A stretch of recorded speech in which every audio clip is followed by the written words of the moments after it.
Hello and welcome back to the Ultimate Decades Challenge Berry Style. We are currently in the year 1309, so we've been nearly playing this challenge for a decade, which seems just crazy. And this year we have a few things going on. So last episode, our boy Alaric met a beautiful young lady called Elizabeth.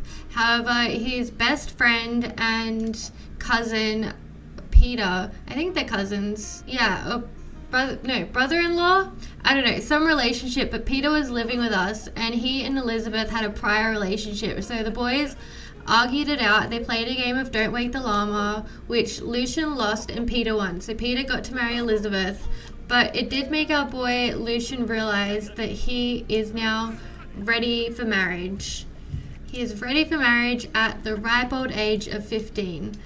So this year we're going to work on getting him a wife, and also today is actually our heir Alaric's birthday. He's going to become a child, and he's our only heir at the moment, our only legitimate, definitely going to go, the bloodline is going to pass down through him heir, because his father Ulysses, our founder sim, our main sim, passed away in 1307 under tragic circumstances, and his brother Valerius also passed away. So Lucian is the last of the three original boys left. Alaric is Ulysses' only son, and then Valerius also had a son called Tiberius. So those are our two options at the moment, and we are really hoping this is going to work out. But today is Alaric's birthday, so I'm going to let them finish playing, and then I'm going to age him up. So we're going to roll for Alaric's birthday, and we're going to cross our fingers because he's our only direct bloodline heir. So I'm going to get up our rolls, and for your convenience, I've included all of the rolls on the screen so I don't have to read it out every time we do a roll. I just figured it was easier. So since we are aging him up into a child, we're going to do the child rolls. So we're going to roll a d20, and we are rolling an 11. So he is okay. He's fine. He lives. Yay. Oh, look at him. He's so handsome, but we're still going to give him just a little makeover.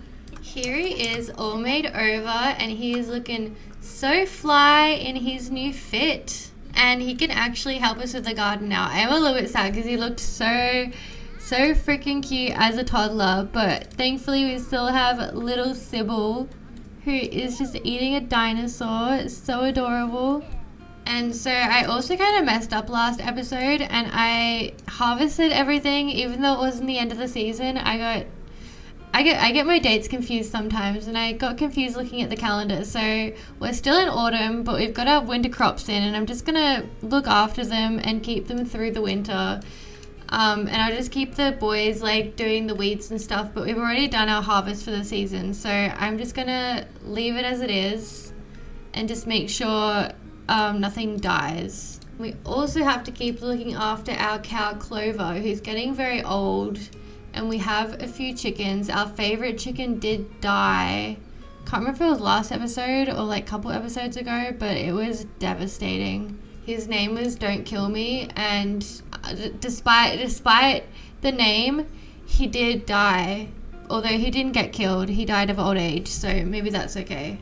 This is Geraldine, and she is our patriarch Jeremiah's new wife. They got married in 1307 because after the death of Ulysses and Valerius, I just had an existential crisis and was like, okay, we need to start having more backup children to keep the bloodline going. So they're trying for a baby at the moment. I don't really know how it's going. I'm not sure if Jeremiah's really got the stuff anymore, but they're dealing with our backups at the moment. Why? I love how he's just sitting there and complaining about the clothes on the floor. You can take them into the hamper. Oh, do I need to get a new bed for Alaric? How many beds do we have? Oh, I forgot that we had a baby. Oh my gosh, Penelope, I'm so sorry. Yeah, probably shouldn't forget that you have a baby. Okay, how many beds do we have? So we need one toddler bed for Penelope. We've got, these are for Alaric and Lucian. Yeah, I think we're fine. I think we're fine beds-wise, and then Penelope can sleep on one of these when she ages up. Yeah, she just, like, ignores all her other kids in favor of the cute little toddlers. She's like, baby, what baby? I don't care about the baby. I didn't realize the toddlers could, like, splash in the laundry buckets. She's like, I saw a bear, and it was this big. Excuse me? What are you doing? She's not even unhappy. She's literally just doing it. Oh my god, Marcilia. Oh my god. Excuse me, young lady. You are fixing that right now. I don't care what you're doing. That was so rude. She's not even unhappy. I have no idea why she would do that. I understand the historical ramifications, but I am a little tiny bit bitter that the girls can't be heirs, because I just think Sybil is the cutest and I think she would make a beautiful heir. But because this is a patriarchy that we live in, it is the 14th century, so women weren't really considered people at this point. She's not really allowed to inherit anything. Just a day for maintaining the garden. I might take Valerius out in a little bit for some wife hunting. So on the street, Lucian ran into the beautiful Viola Underwood, young lady who he got an attractiveness alert for. He finds her extremely attractive. However, they very much dislike each other. He thinks that she's egocentric and she thinks that he's a bit pretentious. So we already have a little bit of this like love-hate relationship, and you know, maybe he insults her. Maybe he's like, you just seem like a little bit full of yourself. Like, what are you doing walking around here with a book? Like, you know how to read? How up yourself are you? Oh, here comes Peter. Lucian's like, Peter, don't step in again. Last time you stepped in, this did not work well. Maybe he shouts a few forbidden words at Viola. And she's like, F you, dude. How dare you? She's so angry. She's like, how dare you say these things to me just because you can't read? And then he's like, well, your mother is a llama. And she's like, my mother's dead. This is not off to a good foot. Starting on a good foot. I would like to get them married, but you know, I'm just going where the storyline takes me. They do not. He thinks she's a babe, but they do not vibe. And she's like, how dare you insult me? I did nothing to you. All I did was walk around town. You coming up here to insult me? And he's like, whoa, I'm really fit. Like, I didn't mean to insult you. I'm like a really buff dude. I really like fitness. So he's going to try and calm her down and be like, whoa, I think we got off on the wrong foot. And she's like, I didn't do anything. You just came up and insulted me, implied my mother was a llama. All I was doing was carrying a book with me. And she's kind of right. Like, the girl can read. So then he, like, belittles Then he belittles her anger. Okay, he is completely in the wrong at the moment. Lucian is she's horrified. God. They now despise each other. And he's like, okay, I'm not dealing with you. You can just go away. And she is storming off. She's like, I'm not dealing with this dude. He was so rude to me. And so Lucian's efforts to go and find a wife were wildly unsuccessful. And now he has a bad reputation, apparently. And he's just strutting off like nothing went wrong. He's like, yep, I was completely right in that scenario. I did not do a single thing wrong. I am completely confident in myself. Good for you, Lucian. We all should strive to have your self-confidence and self-assurance. I think he is like a self-assured. Yeah, he does have the self-assurance trait, so it completely makes sense for his personality. And I don't know where the yelling at random people comes from. Okay, after that storm, we're here for a happy occasion to celebrate Flynn Eads' birthday, which is Sybil Eads'... Okay, thank you for that. Sybil Eads' oldest child, and this is Marcilia's sister, so little Flynn is Marcilia's nephew. So we get to do his death rolls to age him up into a child. So we're going to do the child rolls, and he is rolling an 8. And I believe that's fine? Yeah, he's fine. He's fine. He gets to age up. No problem whatsoever. Maybe he can learn some manners in the process. There we go. A very handsome young man. Lucian is just fuming after this interaction he's just had. He's like, I don't know why I got so angry at this girl, but something about her just made me feel furious. And he's like, I can't even deal with the baby right now. I'm just gonna go and kick over this bin. Dude, why did you do that? That's okay, you can pick that. Whoa, he's like showing off all his macho energy right now. He's like, I just need to do push-ups and be angry. Oh, he's feeling a bit better now. I feel like kicking over that bin really helped him out a bit. I think I'm gonna get him to go fishing and just get him distracted. And now that Alaric is of an appropriate age, he can join Lucian in his fishing as well, and they can be our money makers. And these two are great friends. I think that Lucian might have actually become my favorite of the 3 brothers. I feel like because I had him since a child, he's just grown on me so much.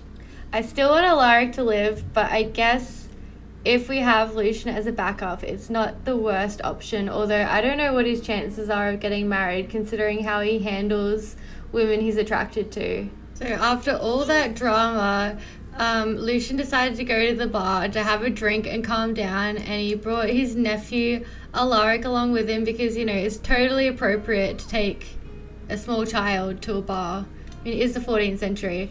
I don't know why, but these guys don't like each other. I don't know what Lucian is doing, but I feel like he's just like not the friendliest person. I love the way he walks as well, like such a swagger. Nonetheless, he is congratulating Henry on his marriage, even though that happened so many days ago. Like, literally like 10 years ago at this point. Lucian is like, do not even look at women, Alaric. They are not worth it. They will just infuriate you. And Alaric's like, that's interesting. They're just watching this really interesting, what is it, like a hourglass? Oh my god, I completely forgot the word for it. Hourglass. Which is like, it functions as a TV, but, you know, back in those days, they could just watch hourglasses for hours, I guess. Super interesting stuff. So this is Jacob, he's come to sit with us. And like, Valerius is just in the mood for making enemies. I don't know what it is. I'm just like channeling his personality right now, and I just feel like he wants to yell at people. Lucian's like pretty blitzed at the moment, and Gulliver's just like, what drink are you on? Isn't that like your 5th drink in like an hour?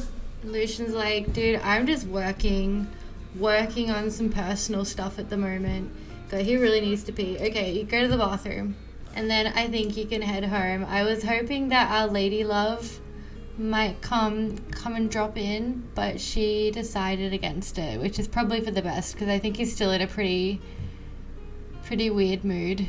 I'm just gonna let him sleep it off. I do not think he's gonna be feeling very good in the morning. Little Sybil is just wandering around at 1 a.m. without a care in the world. She's feeling great. She has no problems whatsoever, except for learning how to walk. She is struggling with that. It feels like forever since Jeremiah has been romantic with his partner. They literally woohooed like 2 hours ago. He's like, we haven't been romantic in a while. It's like, you literally just banged like last night. I don't know what your problem is.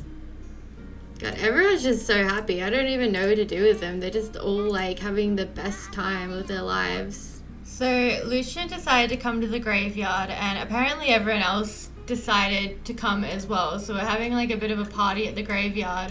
But I think Lucian's just been having a bit of like an emotionally stressful time. He lost both of his brothers. He's the last surviving, and he's only a teenage boy. And Viola showed up as well, so I think maybe he's gonna go and try and smooth things over a little bit. I mean, maybe don't ask her if she's single. Maybe they can find some common ground together. Maybe he can like tell her how he just lost his brothers, and she's an orphan as well. And, you know, she's talking about how she was orphaned, and he's giving her some props, being like, Stop being mean to her. We are trying to smooth things over. We're trying to have a enemies to lovers story here. You are not helping. And now Gulliver's decided to come and join the conversation. Okay, well, they're like getting along great, apparently. Throughout the conversation, Lucian got the impression that Viola finds him quite attractive, making him wonder if he has the right idea. Well, I think they're quite into each other. They're just like not really sure how to express it. And you know, sometimes coming to a graveyard to talk about your dead family members is really what you need to start getting along with someone. And Peter's coming up again trying to like steal our woman. Again, Peter, you've got a wife now. You've got a pregnant wife. You need to just like go away and leave this for Lucian. So yeah, now they can like playfully tease each other. She's not impressed by that child though. And she's showing off her book to him, and he's like, you know how to read? You crack me up. I have no idea how you understand all those symbols. After a little bit of like getting to know each other, they've sort of come across the conclusion like, okay, I guess you're not like the worst person that I've ever come across. Lucian's just learned that Viola's a bookworm, which makes complete sense because he just caught her reading. They definitely have like a little bit of like a teasing relationship though. He's gonna apologize. He's gonna be like, I'm really sorry for lashing out at you before. I was just really stressed. Both of my brothers just died. She's like, well, it was nice seeing you. I'm just going to walk away in the middle of this conversation. But I think we made some really good ground with her. I think he's definitely very attracted to her. Let's just say that.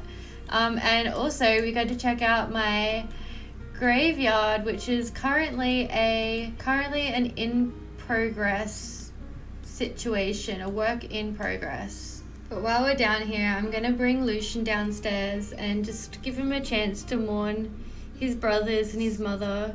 He's just like, why did you have to leave me? I didn't expect to be the only one alive at the end of this. And he's just had a really hard time with it. And while he definitely shouldn't have lashed out at Viola the way he did, he is in emotional pain. He is really struggling at the moment. He's doing the best he can with this enormous amount of pressure on him. He's trying to be a good uncle. He's trying to be a good son. And he's just realized that these two older brothers that he's looked up to his entire life have disappeared. His mother who raised him has disappeared. He's left with his father who's a little bit creepy. And that's pretty much the only person from his childhood that he has left. Who is the creepy one now, Marsilia? See, now she's just hanging out while Jeremiah and Geraldine get it on. How the hell do we have $7,000 for a bill on a lot that doesn't use any power or water? Okay, no, it's $3,000. Okay, that's still not great, but it's way more doable than like $7,000. Okay, now we can pay the bills, but we are just about to be flat broke. Okay, we just lost like $3,000 just like that. Oh my god, Alaric just called a lo-fi mobile DJ booth. I happen to know for a fact. 2,000 simoleons, Alaric, you are our favorite child and an heir for a reason. So Viola showed up to the bar as well, and these two have decided to play a game of Don't Wake the Llama together, which is our favorite game. We always play it. It's a very like tenuous friendship. Oh, Lucian won. He's like, I am clearly the better player here. You don't even know what you're doing. She's like, oh, I'll get you next time. It's a very like tenuous friendship at the moment, but I feel like they're starting to find a little bit in common with each other. I might try a little flirt and like see what happens. I don't know if we're ready for that yet, but we know that he's like very attracted to her and that she's very attracted to him, so she might be receptive to his advances. She's a little bit into it, I think. And they're definitely like opening up to each other a lot more. Like you can really tell that they're getting more comfortable around each other and becoming better friends. So he's going to reveal that he's had a little bit of a crush on her this entire time. And let's see how she takes it. She seems into it. She seems a little bit conflicted by it though. I don't know what that face is. She's like, stop it, not in public. And they are definitely cozying up a little bit. I'm sorry, but this is officially my new favorite couple. I think they're so cute. I'm going to send Lucian back home, but he's definitely made some progress with Viola, and I definitely think he's into her. I think he's a little bit confused on how to deal with this situation, but he likes what he sees, and he likes what he knows of her so far, and he kind of knows that he was the asshole in that situation. So today is the due date of Lucian's first crush and the wife of Peter Hastings, Elizabeth Hastings, previously known as Elizabeth Eads. And her and Peter have been a little bit of childhood sweethearts. They grew up together because his sister actually married her brother. And so this is like another relationship between the two families. And she's definitely a bit angry at the moment, so I'm going to relieve her of the pressure of being pregnant and let her have the baby finally. And Peter is just like freaking out. He's like, I don't know what to do. I've never been in this situation before. I think he's only like 15 years old as well. These guys are babies. So it's a baby boy, and of course his last name is going to be Hastings, and I'm going to call him Paul, like a very simple English name. She's so excited for the new baby, but we can't get too excited just yet because we have, you guessed it, the death rolls.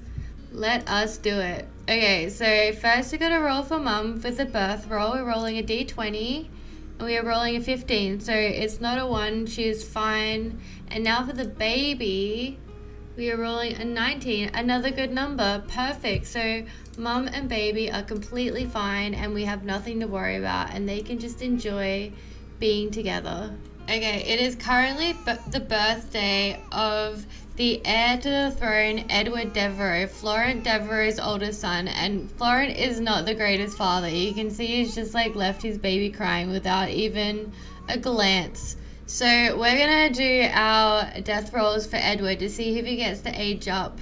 And this was a child of Amelia that she had just before she died, the son that she'd always been pressured to have, and she never got to see grow up. So we're going to do his death rolls, and hopefully he lives, because she basically gave her life so that Florent could have his son. So we're going to get our rolls, and we're going to roll for a toddler.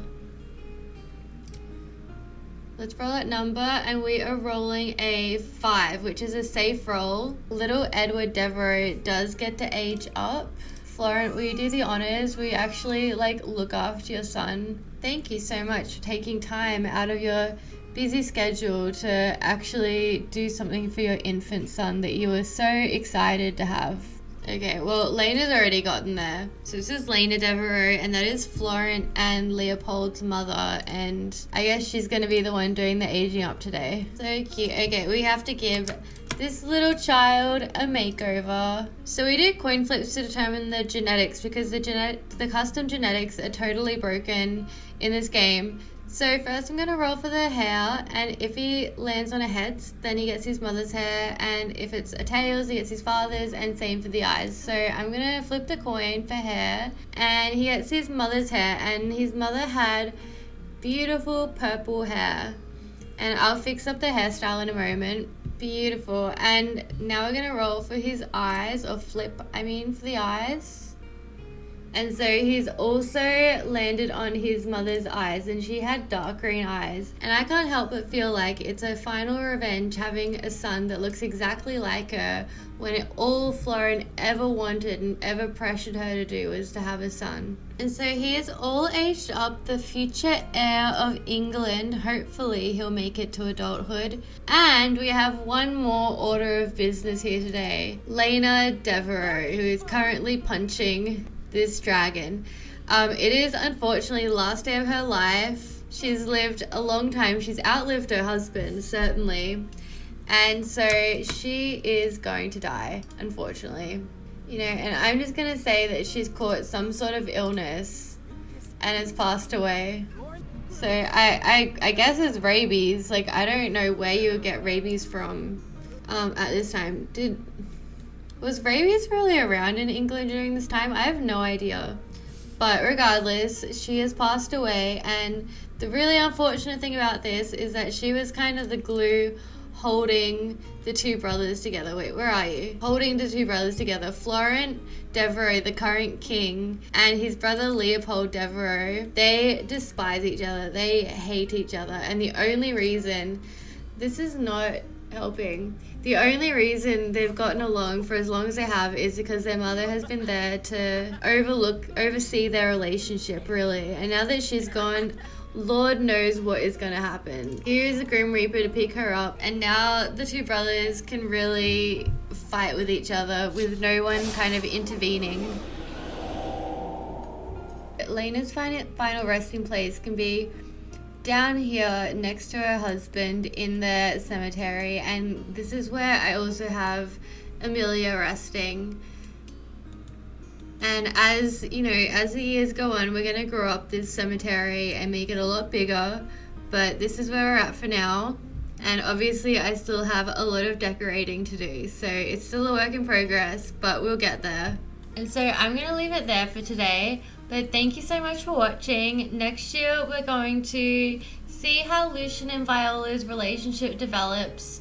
And who knows what else will be happening. I don't. I still need to look at everything and figure things out. But I'm sure it'll be exciting. Thank you so much for watching. See you next time.